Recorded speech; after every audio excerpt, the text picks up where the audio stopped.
Hello students, मैं class 11th की तीसरी वीडियो लेके आ रहा हूँ। और अब तक मैंने आपको इस वीडियो में पहली वाली में रसायन विज्ञान के टाइप बता दिए थे, ठीक है, और इंट्रोडक्शन बता दिया था। अब हम बात करते हैं द्रव्य के बारे में। किसके बारे में? द्रव्य। द्रव्य क्या होता है? मैटर। द्रव्य को कहते हैं मैटर। और द्रव्य का एक और नाम है पदार्थ। द्रव्य को हम पदार्थ सब्सटेंसेस भी कहते हैं। क्या कहते हैं? पदार्थ सब्सटेंसेस, ठीक है। ये प्रकृति की ऐसी वस्तु है जिसमें निश्चित द्रव्यमान होता है। प्रकृति की ऐसी वस्तु जिसमें निश्चित द्रव्यमान होता है तथा स्थान घेरती है, उसे क्या कहते हैं? द्रव्य कहते हैं। उसे द्रव्य कहते हैं। ये प्रकृति की ऐसी वस्तु होती है जिसमें क्या होता है? निश्चित द्रव्यमान होता है और कुछ स्थान घेरती है। इसमें डेफिनेट मास होता है। क्या होता है? डेफिनेट मास होगा। और covered some place. Covered some place, कुछ स्थान घेरने वाली होगी। ये जो वस्तु होती है नेचर की, ठीक है, those thing of nature which have definite mass and covered some place which is called matter, ठीक है। प्रकृति की ऐसी वस्तु जिसमें निश्चित द्रव्यमान होता है तथा स्थान घेरती है, उसे द्रव्य कहते हैं। Those thing of nature which have definite mass and covered some place which is called matter, ठीक है।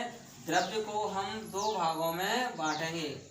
द्रव्य को कितने भागों में बांटा जाता है? दो भागों में, ठीक है। भौतिक अवस्था के आधार पर,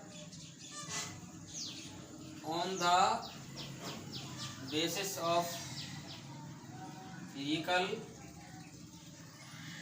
कंपोजिशन, ठीक है। और दूसरा है on the basis of chemical composition.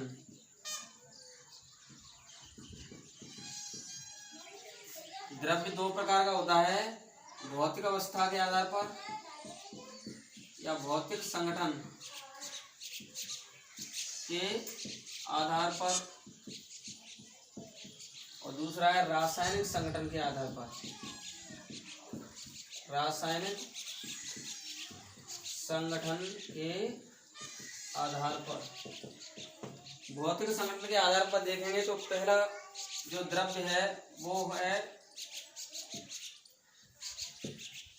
ये पदार्थ की अवस्थाएं हो जाएंगी। कौन कौन से? गैस, द्रव व ठोस हो जाएंगे भौतिक संगठन के आधार पर। दूसरा हो जाएगा इसमें मिश्रण हो जाएगा। क्या हो जाएगा? मिश्रण, ठीक है। और रासायनिक संगठन के आधार पर देखेंगे तो ये हो जाएगा तत्व, और दूसरे में हो जाएगा यौगिक, ठीक है। तत्व दूसरा हो जाएगा यौगिक। तत्व ये शुद्ध द्रव्य होता है, ठीक है, ये आ जाएगा इसमें, और यौगिक आ जाएगा। तो अब इस टॉपिक में हम सबसे पहले गैस, द्रव और ठोस के बारे में चर्चा कर लेते हैं कि ये जो द्रव्य की भौतिक अवस्था के आधार पर पदार्थ कितने प्रकार का होता है, वो गैस, द्रव, ठोस टाइप का होता है, ठीक है। इसके बाद हम बारी बारी से इन सबको पढ़ते चले जाएंगे। तो सबसे पहले हम बात करते हैं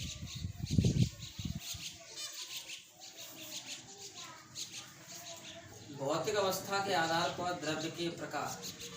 भौतिक अवस्था के आधार पर द्रव्य के प्रकार। Type of matter on the physical state. Type of matter on the physical state. भौतिक अवस्था के आधार पर द्रव्य मुख्यतः 3 प्रकार के होते हैं, और वैसे 5 भौतिक अवस्थाएं बताई गई हैं, चौथी बीईसी और 5वीं प्लाज्मा। ठीक है, मुख्यतः 3 भौतिक अवस्थाएं हैं, कौन सी? गैस, और दूसरी है द्रव, और तीसरी है ठोस। ठीक है, लेकिन चौथी कौन सी बताई गई है? बीईसी। कौन सी? बीईसी। और लास्ट वाली कौन सी बताई है? प्लाज्मा। ठीक है, मुख्य रूप से तो यही होती है, गैस, द्रव और ठोस। चौथी बीईसी, 5वीं प्लाज्मा। ये अन्य भौतिक अवस्थाएं होती हैं। ठीक है, मुख्य रूप से तो कौन सी हैं ये? पहली तो गैस है, दूसरी द्रव है, तीसरी ठोस है, चौथी बीईसी और 5वीं प्लाज्मा, ये अन्य में आती हैं। ठीक है, जो मुख्य रूप से हैं उसी को हम पहले समझा रहे हैं। मुख्य रूप से जो गैस है उस गैस के बारे में बता रहे हैं। ठीक है, इनका आकार, साइज व आकृति, शेप,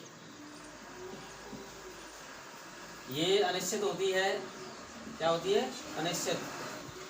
ठीक है, यानी इनडेफिनिट होती है, कोई डेफिनिट नहीं होती। और दूसरी बात, इनका आयतन भी कैसा होता है? अनिश्चित होता है। आयतन, आयतन मीन्स वॉल्यूम, वॉल्यूम भी कैसा होता है इनका? अनिश्चित होता है। ठीक है, तो गैस का आकार व आयतन दोनों ही अनिश्चित होते हैं, इनडेफिनिट होते हैं। ओके, वो गैस होते हैं। और इसके बाद बात करेंगे हम द्रव। ये तो हो गया गैस, गैसेस। द्रव, लिक्विड की बात करेंगे, लिक्विड्स। इनका जो आकार व आकृति है वो अनिश्चित होती है। आकार व आकृति ये अनिश्चित होती है।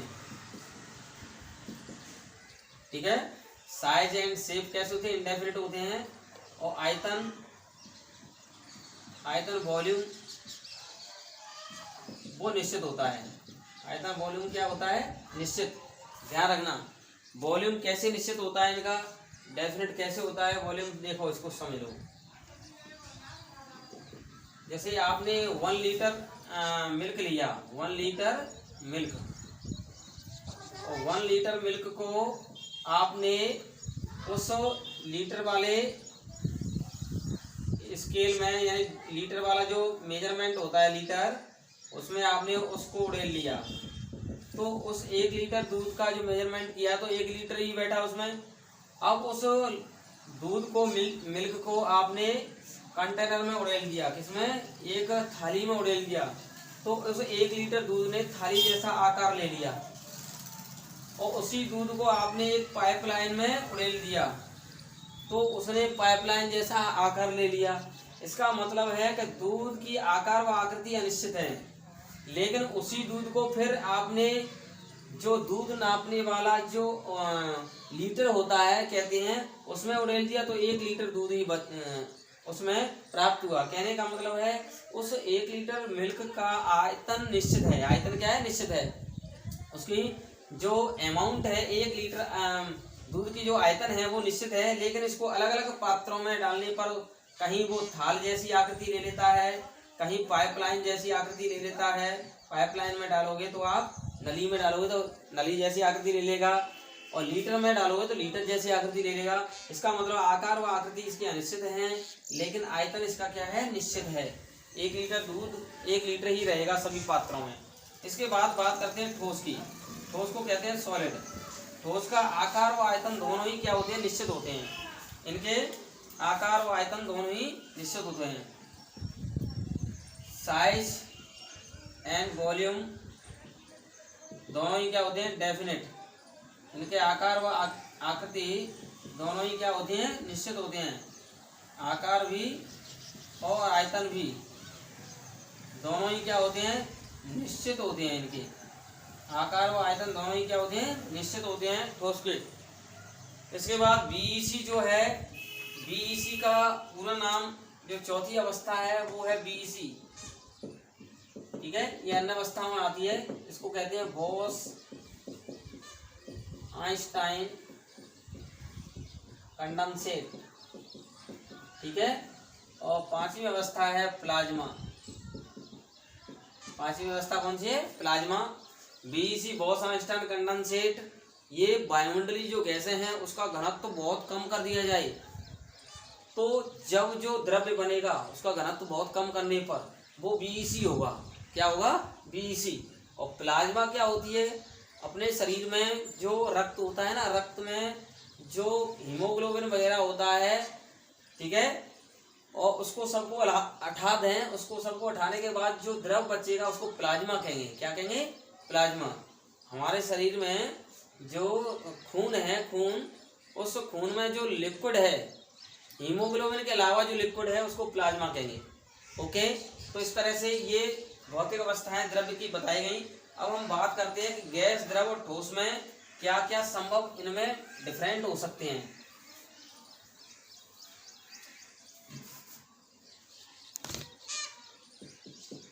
गैस, द्रव व ठोस में अंतर, ठीक है, डिफरेंस बिटवीन,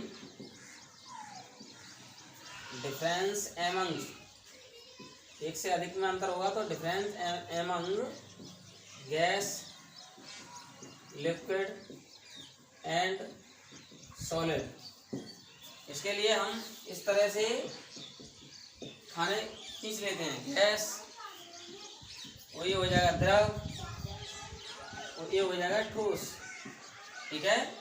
तो ये हो गए भैया गैस, द्रव, ठोस। पहला इसका डिफरेंस क्या हो जाएगा? आकार, आकृति व आयतन। ये मतलब साइज, शेप एंड वॉल्यूम, ये क्या होंगे इसके? अनिश्चित। क्या होंगे? अनिश्चित। और इसके देखेंगे आकार, आकृति, ये अनिश्चित होंगी। क्या होंगी? अनिश्चित। लेकिन आयतन क्या होगा इसका? वॉल्यूम, ये निश्चित होगा, ठीक है। इसका देखेंगे आकार, आकृति और आयतन सभी निश्चित होंगे। सभी क्या होंगे? निश्चित, ठीक है। कोई भी ठोस पदार्थ होंगे उसके आकार भी निश्चित होगा और आयतन भी निश्चित होगा। पहला डिफरेंस तो ये हो गया। दूसरा डिफरेंस देखेंगे तो गैसों में जो अंतर आणविक आकर्षण बल पाया जाता है वो बहुत ही कम पाया जाता है, ठीक है। अंतर आणविक आकर्षण बल, अंतर आणविक आकर्षण बल, इंटर मॉलिक्यूलर अट्रैक्शन फोर्स, अंतर आणविक आकर्षण कम होता है इसमें, ठीक है। इनमें अंतर आणविक आकर्षण क्या होगा? इनके कणों के मध्य में, गैसों के कणों के मध्य में जो अंतर आणविक आकर्षण बल होगा वो कम होता है, यानी दुर्बल वान डेर वाल्स आकर्षण बल पाया जाता है, ठीक है। और इसमें देखें ठोसों में, ठोसों के कणों के मध्य अंतर आणविक आकर्षण बल ज्यादा होता है, यानी प्रबल होता है। ज्यादा का मतलब प्रबल,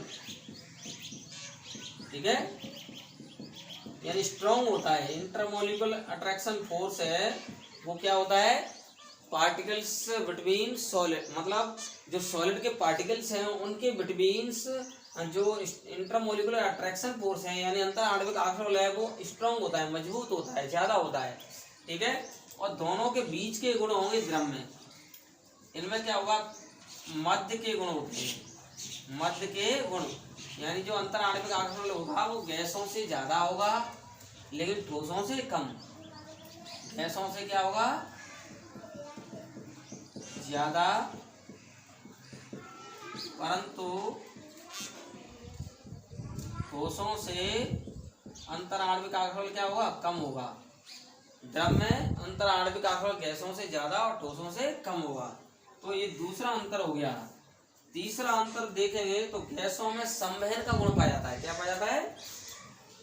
गैसों में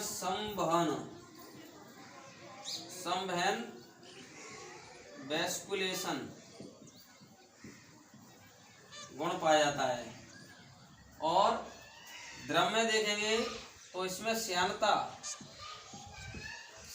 या विस्कासता जिसको कहते हैं विस्कोसिटी, क्या कहते हैं? विस्कोसिटी का गुण पाया जाता है। ठीक है। और इसमें ठोसों में देखेंगे तो चालन का गुण पाया जाता है। चालन, कंडक्शन,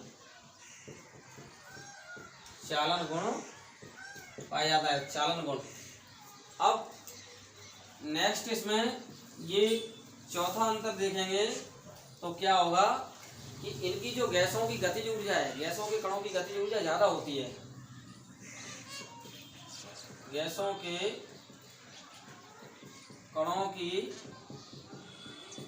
गतिज ऊर्जा का एक और नाम है ऊष्मीय ऊर्जा। ऊष्मीय ऊर्जा ज्यादा होती है। ऊष्मीय ऊर्जा क्या होती है? ज्यादा। ठीक है। और ठोसों के कणों की ऊष्मीय ऊर्जा को क्या होती है? कम होती है। ठोसों के कणों की ऊष्मीय ऊर्जा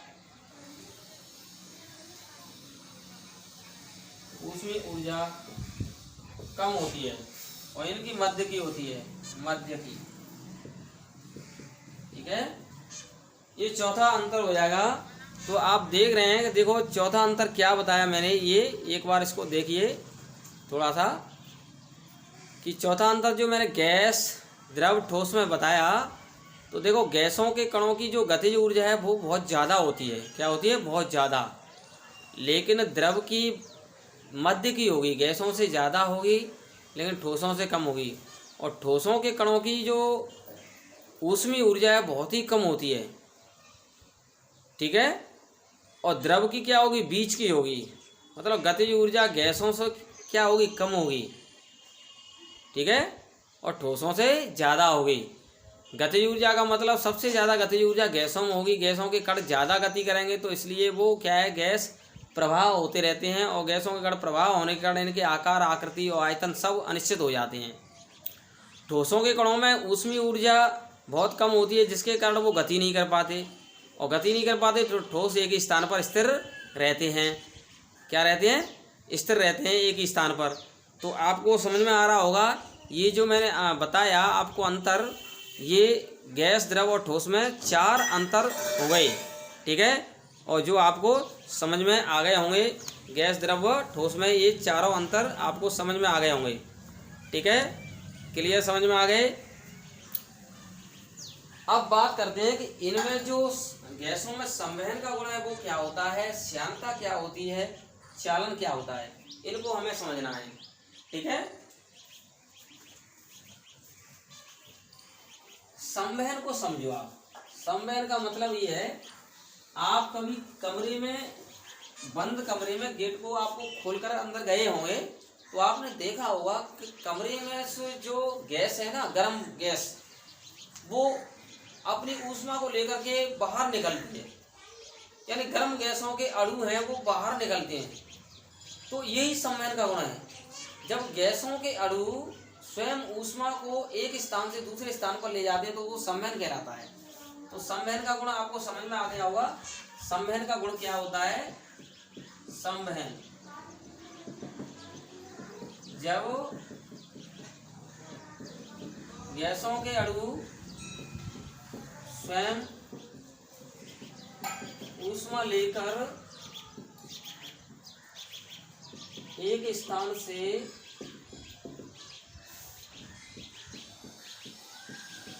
दूसरे स्थान पर स्थानांतरित होते हैं, उस गुण को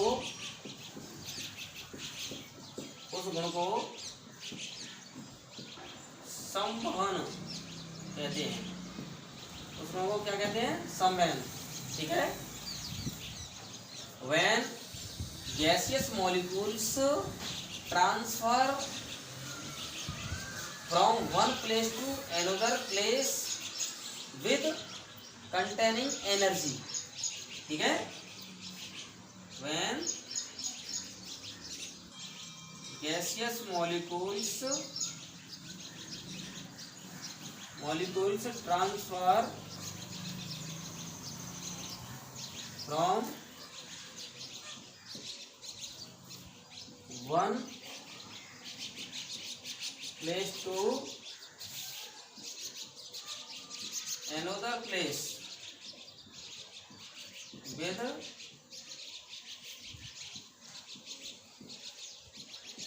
containing एनर्जी। ठीक है। एनर्जी को या ऊष्मा को, हीट को, ठीक है, एनर्जी की जगह भी हीट भी लिख सकते हैं। हीट और एनर्जी को साथ साथ ले जाएंगे। तो मैंने आपको बताया कि बंद कमरे में से जो गर्म गैस के अणु हैं, जब उसके गेट को खोलते हैं, दरवाजे को खोलते हैं, तो उसमें से गर्म गैसों के अणु बाहर निकलते हैं। तो वो ऊष्मा को, हीट को अपने साथ एक स्थान से दूसरे स्थान पर ले जा रहे हैं। तो वो गुण होता है संवहन। क्या होता है? इस संवहन का गुण गैसों में पाया जाता है। गैसों में ये गुण पाया जाता है संवहन का। ओके, संवहन आपको समझ में आ गया होगा। इसके बाद बात करता हूं श्यानता या विस्कासता। श्यानता या विस्कासता। श्यानता या विस्कासता को कहते हैं विस्कोसिटी। श्यानता विस्कासता का गुण द्रवों में पाया जाता है।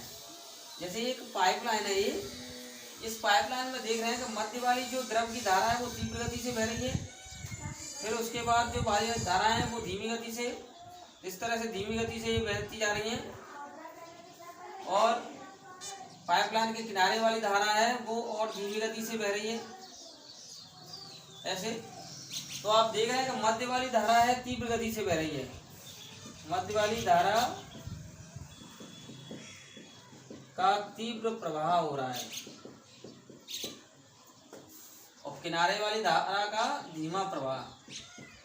किनारे वाली धारा, द्रव धारा धीमी। इसका रीजन क्या है कि यहाँ घर्षण बल ज्यादा है, घर्षण बल ज्यादा, क्योंकि ये दीवार है, दीवार और द्रव धारा दोनों के बीच में घर्षण बल क्या है? ज्यादा है, और यहाँ घर्षण बल क्या है? कम है। द्रव धाराओं के बीच में घर्षण बल कम होता है, घर्षण बल कम होगा, प्रतिरोध कम होगा, यहाँ घर्षण बल ज्यादा है।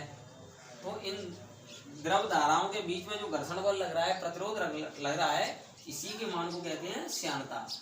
ठीक है। तो श्यानता की परिभाषा क्या होगी?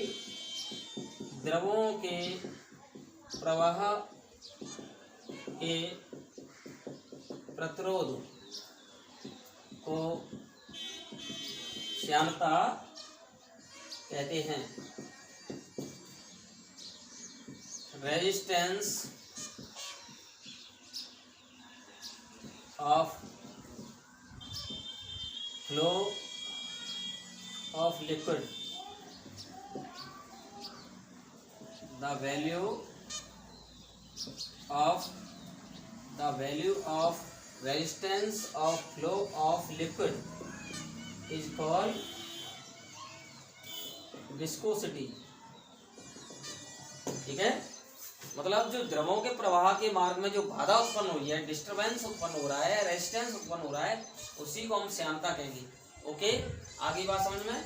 तो ये मैंने आपको द्रवों के प्रवाह के मार्ग में बाधा उत्पन्न बताइए। जो मार्ग में जो बाधा उत्पन्न हो रही है वही बाधा, रेजिस्टेंस ही क्या कहलाएगा? श्यानता कहलाएगा। अब श्यानता देखो किसमें सबसे ज्यादा होगी? देखो जल और दूध और शहद में देखेंगे तो सबसे ज्यादा श्यानता शहद में होगी, क्योंकि वो गाढ़ा है, उनके प्रभाव में ज्यादा मार्ग में बाधा आएगी। ठीक है। और जल, दूध और शहद में देखेंगे तो सबसे कम श्यानता किसकी होगी? जल की होगी। ठीक है। तो इसका एग्जाम्पल देखेंगे, जल, दूध वह शहद में श्यानता का बढ़ता क्रम लिखिए। बढ़ता क्रम, श्यानता का बढ़ता क्रम लिखेंगे तो देखो जितना ज्यादा गाढ़ा विलयन होगा उसकी श्यानता उतनी ज्यादा होगी। तो आंसर इसका क्या रहेगा? जल से ज्यादा गाढ़ा कौन होता है? दूध होता है। और दूध से भी गाढ़ा कौन होता है? शहद।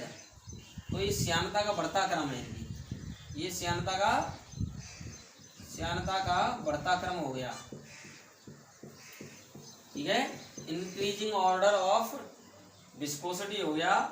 वाटर की कंपेयर मिल्क की विस्कोसिटी ज्यादा होती है और मिल्क की कंपेयर शहद की क्या होती है? विस्कोसिटी होती है। अब देख रहे हैं कि इनमें सबसे ज्यादा प्रवाह किसका होगा? ये आपको पता ही कि जल का प्रवाह सबसे ज्यादा होता है, दूध का उससे कम और शहद का सबसे कम। तो एक चीज का ध्यान रखना कि श्यानता जो है वो प्रवाह गुण के व्युत्क्रम होती है। श्यानता प्रवाह गुण के क्या होती है? व्युत्क्रम। श्यानता द्रवों के प्रवाह गुण के क्या होती है? व्युत्क्रम होती है। जिसमें श्यानता ज्यादा होगी और उस द्रव में कम प्रवाह होगा, क्योंकि प्रतिरोध ज्यादा होगा। प्रतिरोध ज्यादा होगा तो श्यानता ज्यादा होगी, तो द्रवों के प्रवाह के गुण कम होंगे। ओके, इसका ध्यान रखना। अभी मैंने जो एग्जाम्पल बताया था जल, दूध व शहद, इसमें देखेंगे तो ज्यादा श्यानता इसकी थी। श्यानता इसकी ज्यादा है। श्यानता तो ज्यादा है लेकिन प्रवाह गुण कम है। प्रवाह गुण क्या है? कम। ओके, जल में देखेंगे तो जल की श्यानता कम है। श्यानता कम लेकिन प्रवाह गुण ज्यादा है इसका। प्रवाह गुण ज्यादा। तो द्रवों के प्रवाह के प्रतिरोध के गुण को ही श्यानता कहते हैं। जिस द्रव के प्रवाह में ज्यादा मार्ग में बाधा आएगी प्रवाह गुण में, उसकी श्यानता ज्यादा होगी क्योंकि प्रतिरोध ज्यादा है। ठीक है, इसके बाद बात करते हैं, लास्ट टॉपिक इसमें है चालन। ठीक है, किसकी बात करते हैं? चालन की बात करते हैं। चालन को कहते हैं हम कंडक्शन। ये गुण है, ऊष्मी गुण है जो ठोसों में पाया जाता है। और ठोसों में कण ऊष्मा को एक स्थान से दूसरे स्थान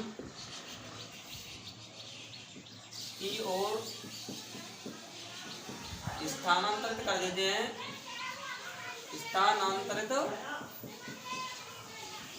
कर देते हैं, परंतु स्वयं कण उसी स्थान पर बने रहते हैं। स्वयं कण उसी स्थान पर बने रहेंगे लेकिन अपनी ऊष्मा को एक स्थान से दूसरे स्थान पर ट्रांसफर कर देते हैं। ठीक है, particles of solid only transfer energy और heat from one place to another place, but self no transferable। Self no transferable, self कोई ट्रांसफर नहीं करते, केवल उसको एनर्जी को एक स्थान से दूसरे स्थान पर स्थानांतरित कर देते हैं। तो ये फिनोमेना क्या होगी? कंडक्शन। तो ये कंडक्शन फिनोमेना सॉलिड में पाई जाती है। इसका मैं एक बढ़िया एग्जाम्पल लेता हूँ, तो बहुत अच्छा एग्जाम्पल लेता हूँ चालन का। एक लोहे की कील है। ठीक है, ये लोहे की कील है। इसकी कील है लोहे की कील। ठीक है, ये रॉड ऑफ आयरन है और इस लोहे की कील में मैंने माचिस की तीली मोम से जोड़ दी है। किससे जोड़ दी है? माचिस की तीली, यहाँ पर मोम लगा करके माचिस की तीली जोड़ दी है। ये माचिस की तीली मैंने जोड़ दी है। और इस कोने से मैं इसको मोमबत्ती से हीट दे रहा हूँ। क्या दे रहा हूँ? हीट दे रहा हूँ। तो हीट जाएगी तो ये लोहे की कील तो वहीं रहेगी, लेकिन इसकी ऊष्मा इस लेफ्ट साइड से राइट साइड वाले कोने की ओर जाएगी। तो सबसे पहले कौन सी तीली वाला मोम पिघलेगा? ये वाला मोम पिघल जाएगा और ये तीली नीचे गिर जाएगी। ठीक है, ये तीली नीचे गिर गई। इसके बाद इसका मोम पिघलेगा, ये तीली नीचे गिर जाएगी। इसके बाद ये तीली का मोम पिघलेगा और ये तीली नीचे गिर जाएगी। ठीक है, तो इस तरह से ये आप देख रहे हैं कि उसमें बाईं तरफ से दाईं तरफ जा रही है और उस ठोस की जो कील है वही स्थान पर स्थिर रही है। तो ये ऊष्मीय गुण क्या कहलाएगा? चालन कहलाएगा। ओके, तो आपको मेरी 11वीं की तीसरी वीडियो अच्छी लगी हो, इस वीडियो को लाइक करना, कमेंट्स करना, शेयर करना और सब्सक्राइब करना। आगे मैं नेक्स्ट वीडियो लेके आऊँगा। Okay, bye. Maa Pitambara chemistry YouTube channel में आपका हार्दिक स्वागत है।